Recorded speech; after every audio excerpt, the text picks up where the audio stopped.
سے نکاح نامہ بالکل ہم نے فور گرانٹیڈ. سب سے پہلے تو میں یہ بتا دوں کہ یہ جو نکاح نامہ ہمارا آتا ہے جو رجسٹرڈ ہوتا ہے بعد میں پیپر، یہ اسلام میں نہیں تھا، یہ انگلش ایک کانٹریکٹ تھا. ٹھیک ہے.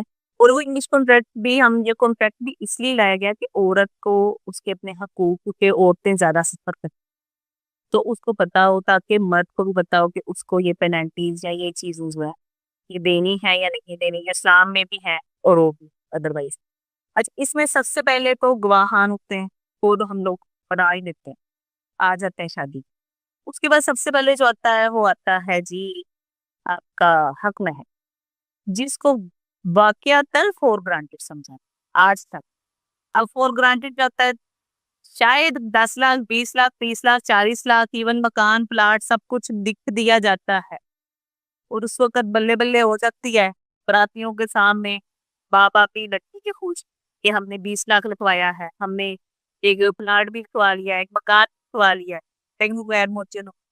موجل غیر موجل میں فرق کم لوگوں کو پتا ہے. موجل جو ہوتا ہے وہ ادا ہوا، غیر موجل ہوتا ہے جو ادا نہیں ہوا، بعد میں مرد دے دے گا یا اون ڈیمانڈ بھی عورت دے سکتی. اب کیا ہوتا ہے جب شادی ہوتی ہے، کئی مرد تو میرے پاس کیسز ہیں جس میں مرد کہتا میں تو مجھے یہ معاف کر دو، عورت بھی اس کو ایموشنلزم میں معاف کر دیتی ہوں.